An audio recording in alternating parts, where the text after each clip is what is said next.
The legendary ancestral land had finally awakened.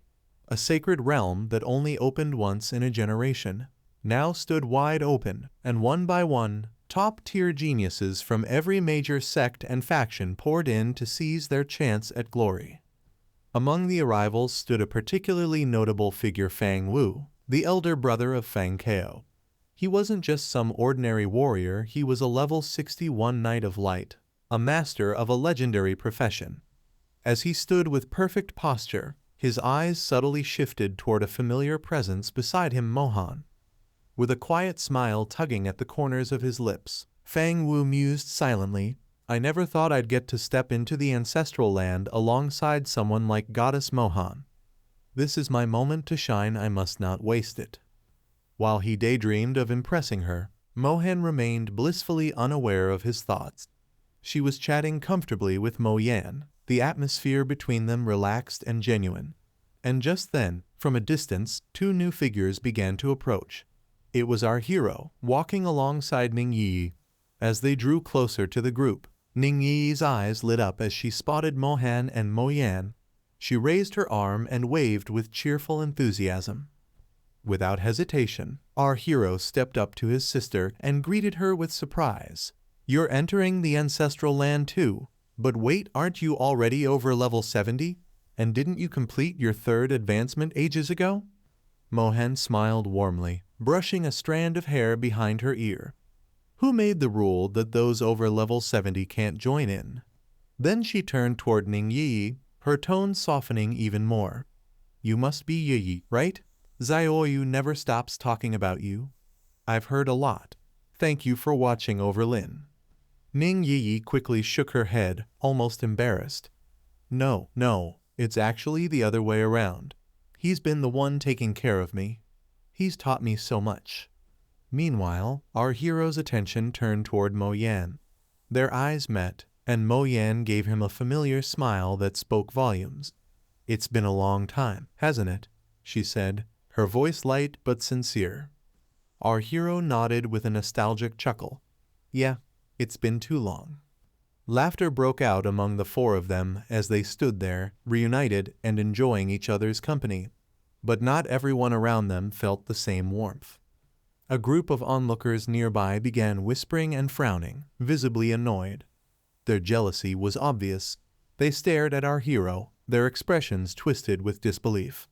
"Who even is this guy?" one muttered. "Surrounded by three beautiful girls like that? Seriously?"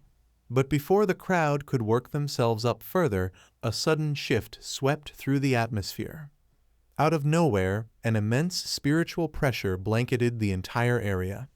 It was so strong, so overwhelming, that every person froze where they stood. Even the most seasoned warriors found themselves struggling to breathe under its crushing force. This wasn't an attack, it was the divine sign they had been waiting for. The ancestral land was fully opening. Suddenly, the giant portal began to glow brighter than before, and from within it, a green light surged outward, filling the space with a mystical, almost sacred radiance. Everyone understood this was the moment. The gateway to the ancestral land was now accessible. Even our hero's expression shifted. He narrowed his eyes and looked toward the portal. Something about it was familiar. An eerie sensation washed over him. That light, that form, it looked so much like the staff of Genesis, he thought. Could it be? Could the core of life be hidden within the ancestral land itself?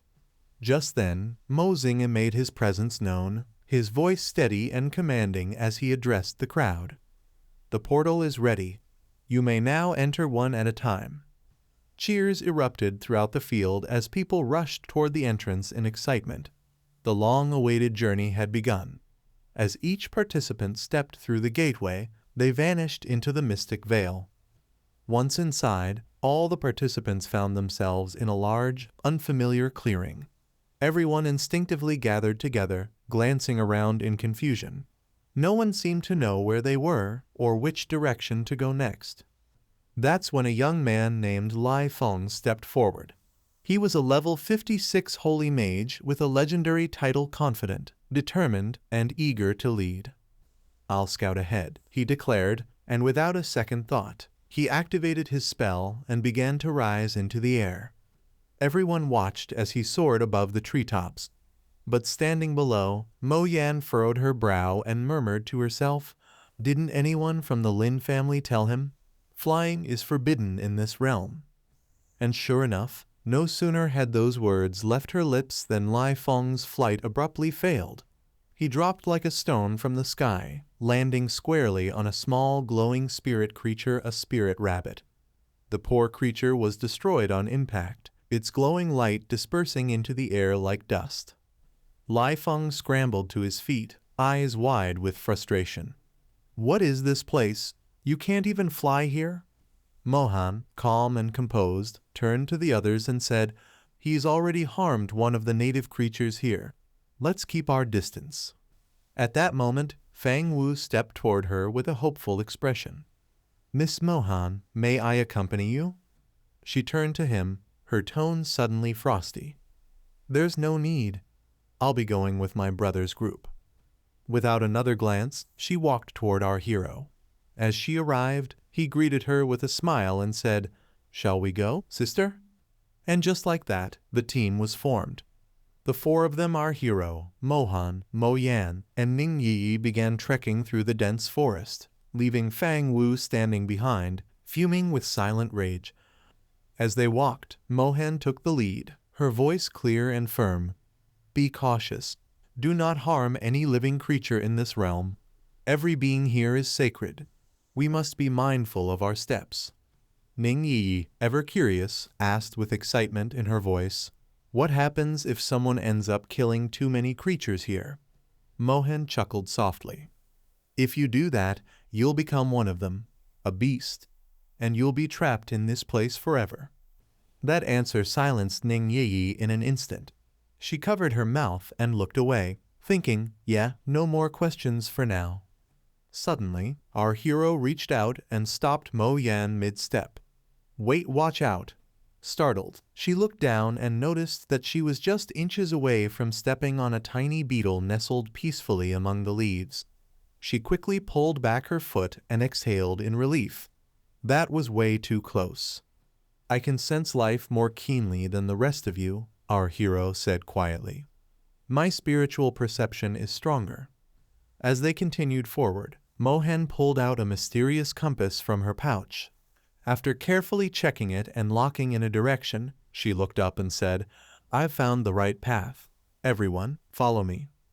And so, the four continued their journey, venturing deeper into the sacred land. Hours passed. Finally, they arrived at a magnificent tree bearing countless glowing fruits. All around them, similar trees filled the forest, creating a surreal garden of light. Mohan stopped and pointed. "My teacher once told me that the fruits found in the ancestral land are ranked in levels, and what we're seeing here, these are the best of the best. The top grade, their effects are unparalleled." By now, Ning Yi had already gathered a handful and was happily munching away. She handed a few to our hero as she ate. "Try these, they're incredible." Our hero accepted one, took a bite, and immediately felt a surge. His level ticked up 2.30%, gained instantly from just one fruit, taking him from level 45 upward. But then he noticed something strange. All of his base stats like stamina, agility, and spirit were sealed at exactly 100%. Still, beside each stat, another number had appeared, a separate plus 100% boost from the fruit. That meant the fruit's bonus worked independently of the sealed stats. Even though his abilities were locked, the boosts were still active. Dark energy began swirling around him, blending with a golden aura. The taste of the fruit was incredible. As he studied his attribute panel, his eyes widened. "All of my attributes and skills, they're sealed." "What?" Ning Yi gasped. "How could that happen?" "It must be the fruit," he said. Without hesitation, he reached for more and began eating them in rapid succession. With each bite, the attribute increases stacked higher and higher. Soon, his stats reached 200% and then kept climbing. Watching him in awe, Ning Yi asked, "So, how do you feel now?" He laughed. "Not bad at all." One fruit gave me an 800-point boost across all 4 of my core stats. That was all Ning Yi needed to hear. She immediately started shoveling fruit into her mouth at lightning speed. If these fruits could make her stronger, she wasn't going to waste a second. So, friends, this chapter ends here. What comes next? You'll find out in the next part. Stay tuned.